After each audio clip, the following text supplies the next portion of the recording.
Agrandir son sexe avec une pompe à pénis. Est-ce une bonne ou une mauvaise idée? Quels résultats peut-on espérer de ce genre de pratique? C'est de tout cela dont je vais vous parler dans cette vidéo. Je m'appelle Ronan Moelle et je suis sexologue à Brest où j'exerce maintenant depuis plus de 20 ans en cabinet, mais également à distance par Skype ou par WhatsApp, et je suis ce qu'on appelle un sexologue clinicien.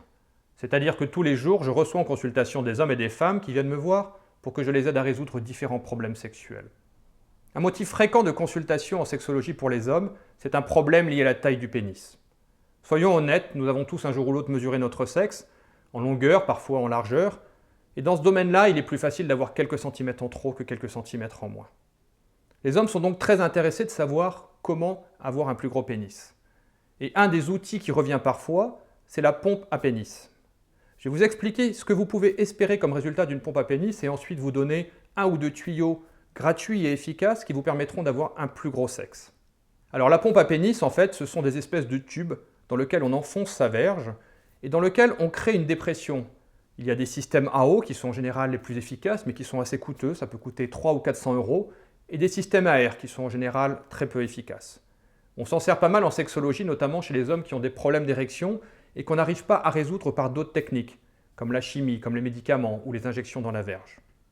Certains hommes utilisent la pompe à pénis pour agrandir leur sexe. J'ai même vu pas mal de sites qui proposaient la pompe à pénis, qui en disaient un grand bien. Je ne pense pas qu'une pompe à pénis puisse augmenter de façon durable la taille d'un sexe. Le sexe d'un homme est une sorte d'éponge faite de différents tissus. Il y a des veines, des artères qui ont certes une certaine élasticité, donc sur lesquelles on peut tirer, mais qu'ils reprennent leur forme à la base. Il y a aussi d'autres choses qu'on appelle l'albuginée, des tissus un petit peu moins extensibles. Dans tous ces domaines-là, le problème c'est que si vous tirez trop fort, vous risquez surtout de créer des dégâts. J'ai fait une vidéo sur le jelqing, la technique d'étirement pour avoir un plus gros sexe. Et j'y explique bien que les hommes qui pratiquent ces techniques d'étirement risquent d'abîmer leur pénis, de déchirer des veines et de créer ce qu'on appelle une fuite veineuse. Je ne pense pas qu'une pompe à pénis pourra vous déchirer des veines. À ce niveau-là, a priori, il n'y a pas de danger si vous n'y allez pas trop fort. Mais par contre, elle va mettre en extension maximum votre pénis, mais sans doute pas le faire grandir. Ou alors, cette extension sera transitoire. Au fur et à mesure où les cellules se renouvelleront, il reprendra sa taille d'origine. Je ne pense pas que ça vaille l'investissement. Et en général, les sites ou les articles qui en parlent en disent du bien parce qu'en fait, ils proposent également un lien où vous pouvez acheter directement la pompe à pénis. En fait, ils touchent un pourcentage au passage. Donc, il est normal qu'ils en disent le plus grand bien. Mais en réalité, je n'ai jamais rencontré d'hommes qui ont réussi réellement à agrandir leur sexe grâce à une pompe à pénis. Par contre, il existe quelques techniques relativement simples.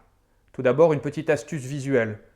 Vous pouvez diminuer la longueur des poils à la base de votre sexe. Parce que quand notre œil prend la mesure de quelque chose, il prend en général un point de repère à côté, il se base sur quelque chose qu'il connaît. Et quand l'œil d'une femme ou d'un homme regarde le sexe de quelqu'un, ce qu'il fait, c'est qu'il prend la hauteur des poils comme point de repère et compare le pénis qui est à côté. Si vous diminuez la longueur de vos poils, mais sans les raser complètement, vous allez en quelque sorte tromper le cerveau de votre partenaire. Le vôtre aussi quand vous vous verrez dans la glace, ce qui sera plutôt agréable. Votre pénis aura l'air d'être 10-15% plus gros. C'est vraiment une technique facile, sans danger, gratuite et qui est efficace. L'augmentation n'est certes que visuelle, mais il est important de se rappeler que le vagin d'une femme au repos fait environ 7 à 9 cm de long. Et que donc si un homme a un pénis en érection qui atteint les 9 cm, il remplira complètement le vagin de sa partenaire. Il y a quelques femmes qui apprécient le fait qu'un homme ait un plus gros pénis, mais c'est en général plutôt visuel. C'est parce qu'elles associent elles aussi l'idée du gros pénis à plus de plaisir. Je vous conseille donc de diminuer un petit peu la longueur des poils à la base de votre sexe. Autre chose, si vous avez du surpoids et de la graisse au niveau de la base du pénis, le fait de perdre du poids va faire reculer la peau et donc va rallonger d'autant la longueur totale de votre pénis.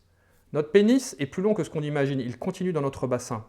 Et donc, quand nous avons de la graisse à la base du ventre, cette graisse en fait pousse la peau vers l'avant et du coup ça diminue la longueur totale du pénis.